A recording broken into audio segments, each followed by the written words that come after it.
వచ్చే ఏడాది artificial intelligence పరిజ్ఞానంతో కూడిన మాల్వేర్ సైబర్ దాడులు ఎక్కువగా జరిగే అవకాశం ఉందని data security council of India Seqrite అనే సంస్థ తాజాగా విడుదల చేసిన నివేదిక ఇండియా సైబర్ థ్రెట్ రిపోర్ట్ 2025 ప్రకారం అంచనా వేసింది. అయితే అదే పరిజ్ఞానంతో వాటిని నియంత్రించే ఆస్కారం కూడా మనకు ఉందని తెలిపింది.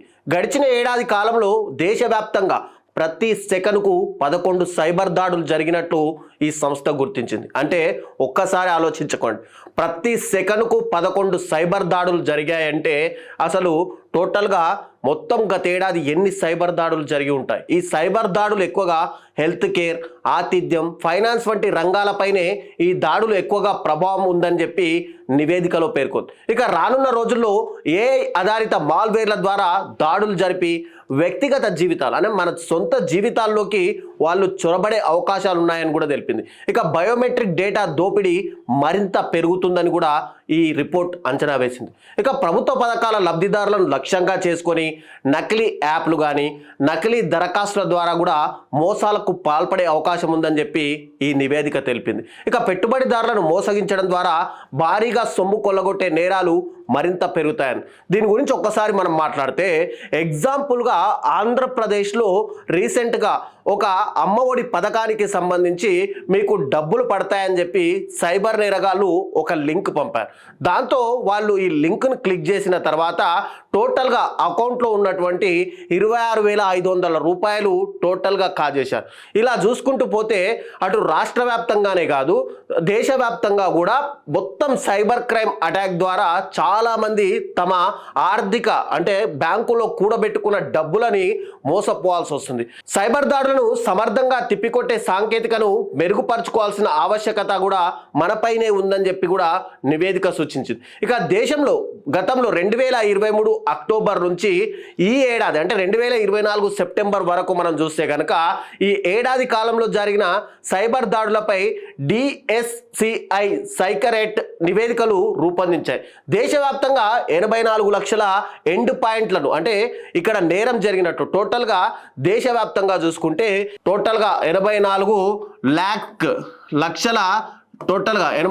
లక్షల ఎండ్ పాయింట్లు ఉన్నట్లు గుర్తించింది. దీంట్లో టోటల్గా 36.9 కోట్ల మాల్వేర్ దాడులు కూడా జరిగాయని చెప్పి ఈ సంస్థ గుర్తించింది. దీని ఆధారంగా భారత్లో అంటే మన దేశంలోనే చూసుకుంటే కనుక నిమిషానికి సగటున 702 సైబర్ క్రైమ్ దాడులు జరిగినట్టు టోటల్గా తేల్చారు. అంటే ప్రతి సెకండ్కు 11 దాడులు జరిగినట్టు వీళ్ళు గుర్తించారు.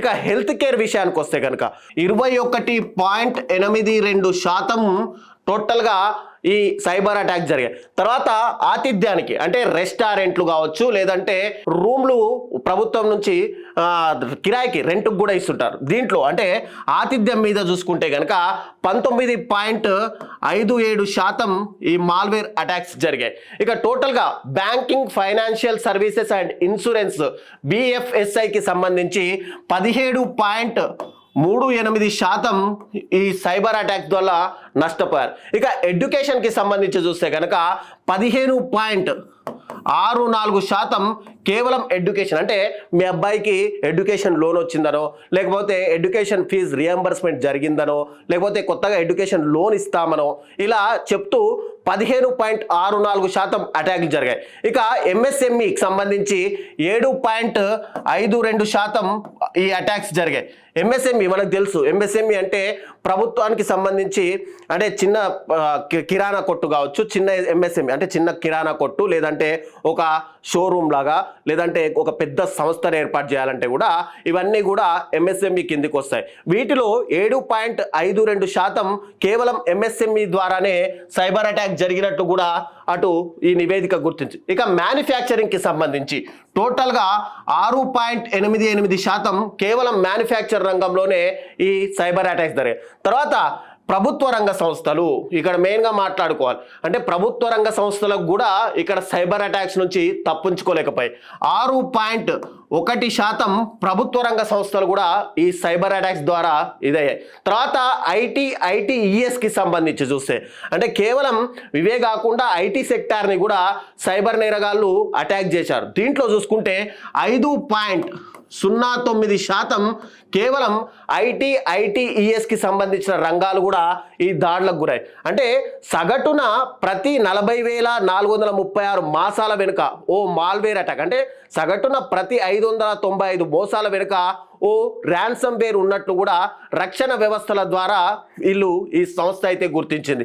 అయితే ఈ ఏడాది కాలంలోనే చూసుకుంటే 5,842 యాక్టివిస్టుల దాడులు జరిగాయి. వీళ్ళు ఎలా దాడులు చేస్తారు అనేది మనం మాట్లాడితే కనుక ముందుగా ఒక బృందాలుగా ఏర్పడి హ్యాకింగ్కు పాల్పడే సైబర్ నేరగాళ్లకు మనం ఇక్కడ యాక్టివిస్టులుగా చెప్పుకోవాలి. అయితే దేశంలోని పరిశ్రమలు కావచ్చు, ప్రభుత్వ రంగ సంస్థలు కావచ్చు, వ్యక్తులు కావచ్చు, వీళ్ళని లక్ష్యంగా చేసుకొని ఈ బృందాలు మొత్తం ఈ ఏడాది కాలం, అంటే మనం చెప్పుకుంటే 2023 అక్టోబర్ నుంచి ఇప్పుడు సెప్టెంబర్ వరకు చూసుకుంటే టోటల్గా అంటే ఈ 1 ఇయర్ కాలంలో 5,842 దాడులకు వీళ్ళు పాల్పడ్డారు. ఇక దేశ సరిహద్దులకు అవతల నుంచే ఎక్కువగా ఉందని చెప్పి కూడా ఈ నివేదికలు అయితే వెల్లడించాయి.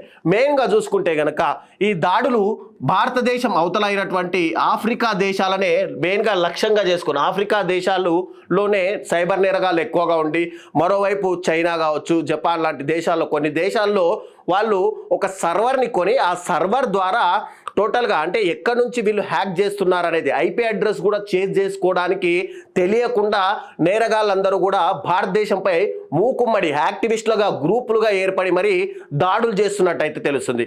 అయితే 10 ర్యాన్సమ్ వేర్ గ్రూపులను గుర్తించిన ప్రభుత్వ ప్రైవేట్ రంగ సంస్థలతో పాటు వ్యక్తులకు సంబంధించినటువంటి ఆన్లైన్ డేటాను దొంగలించడం లేదా వాళ్ళను బ్లాక్ చేయడం ద్వారా యాక్టివిస్టుల బెదిరింపులకు మెయిన్గా పాల్పడతారు. అంటే ఈ రీసెంట్గా మనం కొత్తగా కూడా చూసాం, ఒక సిబిఐ ఆఫీస్ నుంచి అని చెప్పి లేదంటే ఇతర క్రైమ్ డిపార్ట్మెంట్లకు సంబంధించిన ఆఫీసుల నుంచి ఫోన్ చేసి మీ అబ్బాయి డ్రగ్స్ కేసులో ఇరుక్కున్నాడని, లేదంటే మీరు మనీ లాండరింగ్లో బయటపడ్డారని, ఇలా టోటల్గా కూడా కొత్తగా బెదిరింపు కాల్స్తో కూడా వీళ్ళు యాక్టివిస్టులు పాల్పడుతున్నారు వీటికి సంబంధించి.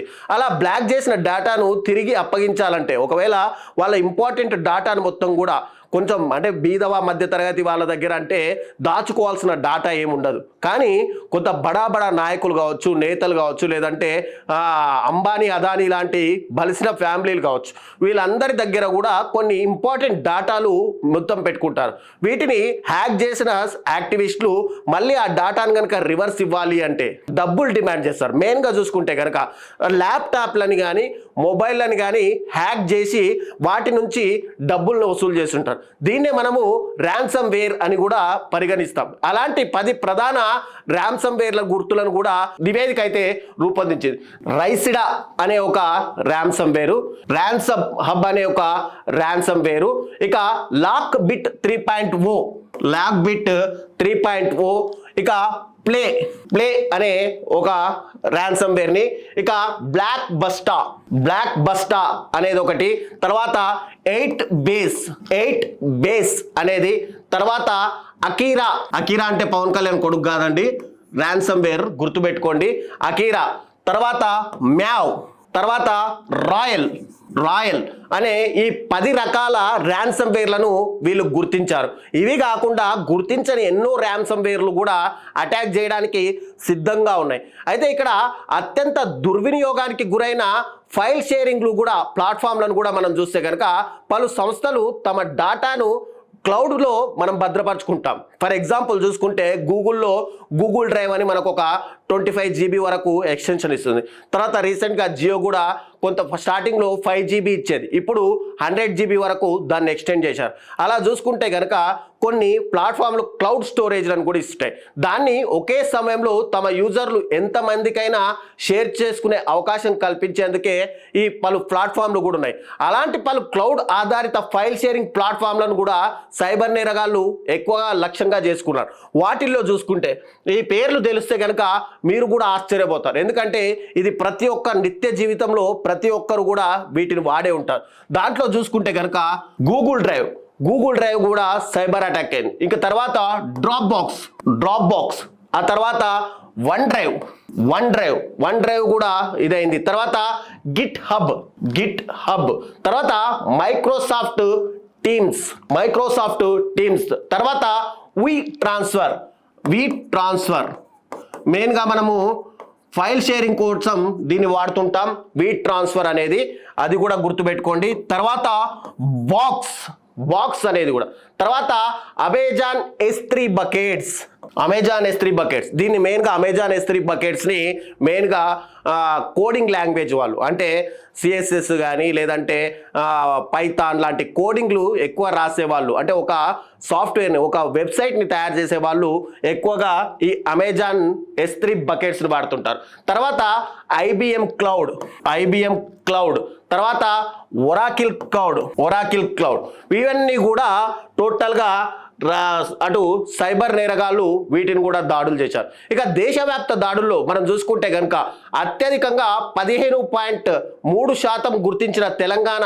టోటల్గా దేశవ్యాప్తంగా సైబర్ అటాకులు జరుగుతుంటే ఒక తెలంగాణలో మాత్రం 15.03% గుర్తించిన తెలంగాణ దేశవ్యాప్తంగా జరుగుతున్నటువంటి సైబర్ నేరాలను గుర్తించడంలో తన సత్తా చాటింది. ఇక నేరగాళ్లు పంపిన వాటిలో 15.03% మాల్వేర్లను గుర్తించి దేశంలోనే మొట్టమొదటి స్థానంలో నిలిచింది. హైదరాబాద్లో అత్యంత వేగంగా అభివృద్ధి చెందుతున్నటువంటి ఐటీ పరిశ్రమ ఉండడం, బలమైన సైబర్ నెట్వర్క్ ఫ్రేమ్వర్క్లను ఇక్కడ ఏర్పాటు చేసుకోవడం ముఖ్య కారణంగా చెప్పుకోవచ్చు.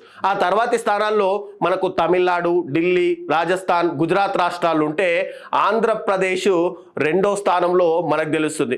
ముఖ్యంగా ఈ డిజిటల్ అరెస్ట్లో వీటి గురించి చూసుకుంటే కనుక ఎక్కువగా ఢిల్లీ నుంచి కాల్స్ రావడం, ఢిల్లీలోనే ఎక్కువ నేరాలు ఏర్పడుతుంటే ఇక రెండో ప్లేస్లో అటు ఆంధ్రప్రదేశ్ ఉంది. అంటే ఎంతగా ఆంధ్రప్రదేశ్ని అటు సైబర్ నేరగాళ్ళు కావచ్చు లేదంటే వీళ్ళందరూ కూడా దాడి చేయడానికి మెయిన్గా వాళ్ళు ఎంచుకున్నారు అనేది కూడా మనం గుర్తు తెచ్చుకోవచ్చు. అయితే రాబోయే రోజుల్లో AI ఆధారిత మాల్వేర్లు, డీప్ ఫేక్ ఎక్స్ప్లాయిట్స్, డేటా చౌర్యం, ర్యాన్సమ్ వేర్ లాంటి నేరాలకు మెయిన్గా ఆస్కారం ఉంది.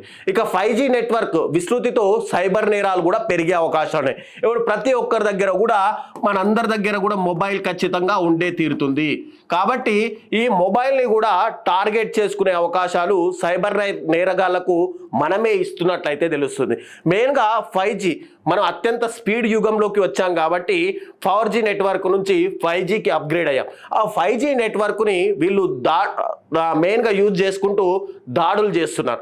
మెయిన్గా మనకు మొబైల్స్లో ఈ అంటే మాల్వేర్స్ ఎక్కువగా వచ్చే అవకాశాలు అయితే మనకు మెయిన్గా కనిపిస్తున్నాయి. ఎప్పుడైనా గుర్తుపెట్టుకోండి, మొబైల్లో అన్వాంటెడ్ అప్లికేషన్లు కానీ, అన్వాంటెడ్ వీడియో ఎడిటింగ్ యాప్లు కానీ, అన్వాంటెడ్ గేమ్స్ యాప్లు కానీ, అన్వాంటెడ్ సాంగ్స్, వీడియోస్, అడల్ట్ కంటెంట్లు, ఇవన్నీ కూడా మెయిన్గా మాల్వేర్ అటాక్కి దోహదం చేస్తాయి. కాబట్టి వీటిని మనం మొబైల్లో పెట్టుకోకపోవడమే అత్యంత ముఖ్యమైన విషయం. ఎందుకంటే మన మొబైల్లో బ్యాంకింగ్ లావాదేవీలు నడుపుతున్నాం, మన మొబైల్లోనే మన పర్సనల్స్ షేర్ చేసుకుంటున్నాం, మన మొబైల్లోనే మన ఫ్యామిలీకి సంబంధించిన మొత్తం ఫొటోస్ కానీ వీడియోస్ కానీ అన్నీ ఏర్పాటు చేసుకున్నాం. రేపు వీళ్ళు దీని మీద అటాక్ చేశారనుకో, మన ఫోటోలనే మార్ఫింగ్ చేసి మన రిలేటివ్స్కి పంపించే అవకాశాలు ఉన్నాయి. మన బ్యాంక్ అకౌంట్లని పూర్తిగా అటాక్ చేసి మన డబ్బులు కాజేసే అవకాశాలు ఉన్నాయి.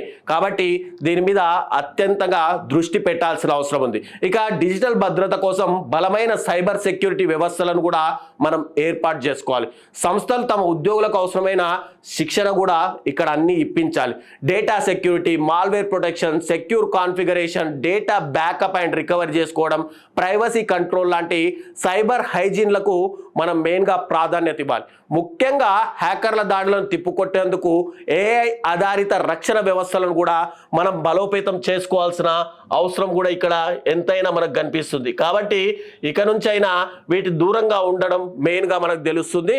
ఇక మెయిన్గా మనం చూసుకుంటే కనుక APK ఫైల్స్తో మోసాలు ఎలా, మెయిన్గా ఒక అప్లికేషన్, సపోజ్ ఎగ్జాంపుల్ ఒక వీడియో ఎడిటింగ్ యాప్ని మనం డౌన్లోడ్ చేసుకోవాలనుకోండి, అది ఫుల్ వెర్షన్ తీసుకోవాలంటే డబ్బులు కట్టాల్సి ఉంటుంది. అదే వేరే యాప్లలో కానీ వేరే సైట్లలో తీసుకుంటే కనుక APK ఫైల్స్ వస్తాయి. వాటిని డౌన్లోడ్ చేసి ఇన్స్టాల్ చేసుకోవడం వల్ల కూడా మనకు మొబైల్ అనేది సైబర్ అటాక్ అయ్యే అవకాశాలు ఉన్నాయి. దాంట్లో సైబర్ నేరగాళ్ళు వాట్సాప్, ఫేస్బుక్, టెలిగ్రామ్ యాప్ల ద్వారా APK ఫైల్స్ రూపంలో మాల్వేర్లను పంపి మోసాలకు పాల్పడ్డారు.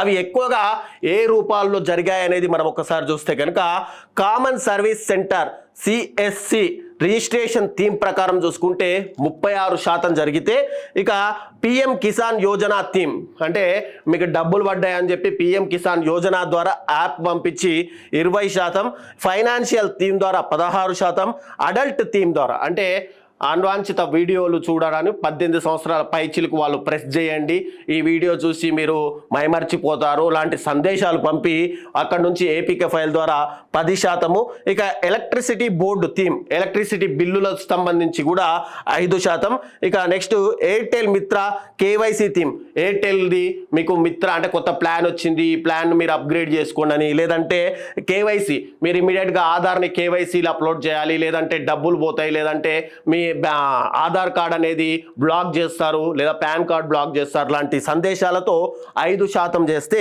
ఇక ఇతరత్ర కారణాలతో 8% అయితే మెయిన్గా ఇవి అయితే తెలుస్తుంది. తర్వాత మాల్వేర్లను గుర్తింపులో మనం ఇందాక మాట్లాడుకున్నట్టు రాష్ట్రాలు ఏవైతే త్వరితగతిన వాటిని అటాక్ నుంచి కాపాడుకుంటున్న రాష్ట్రాలు చూస్తే సూరత్ 69.33% ఉంటే గుర్తింపు 14.58%, తర్వాత బెంగళూరులో 56.75% మంది సైబర్ అటాక్ గురవుతుంటే 11.93% మందిని కాపాడారు, ఇక జైపూర్లో 55.72 ఉంటే 11.72ని, ఇక హైదరాబాద్లో 54.92 ఉంటే 11.55%, చెన్నైలో 48.75% ఉంటే 10.25% ఇక్కడ కాపాడుకున్నారు.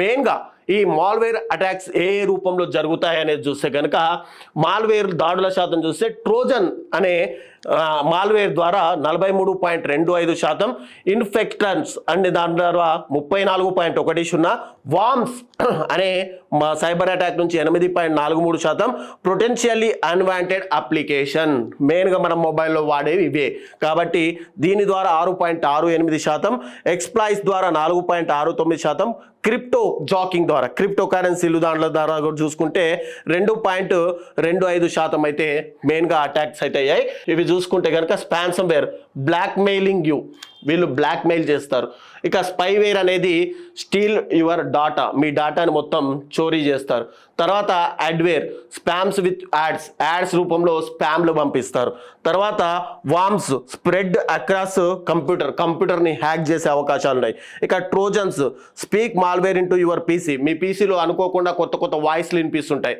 ఆ బ్రౌజర్లకు సంబంధించి ఇవి ట్రోజన్స్, తర్వాత బాట్ నెట్స్ సంబంధించి turn your PC into A zombie మనుషుల గురించి ఉన్నాం కదా, అలాగే అది అన్వాంటెడ్గా రీస్టార్ట్ అవ్వడం షట్ డౌన్ అవ్వడం ఇవన్నీ కూడా జాంబీ నుంచి కూడా ఈ అటాక్లు జరిగే అవకాశం ఉన్నాయి. కాబట్టి దయచేసి ఇక నుంచి మీ మొబైల్ కానీ మీ ల్యాప్టాప్లు కానీ ఇతర మీ హార్డ్వేర్ క్లౌడ్ స్టోరేజ్లు కానీ మాల్వేర్ అటాక్ నుంచి తప్పించుకోవడానికి అన్వాంటెడ్ అప్లికేషన్లు కానీ అన్వాంటెడ్ వెబ్సైట్లలోకి వెళ్లకుండా జాగ్రత్త వహించండి.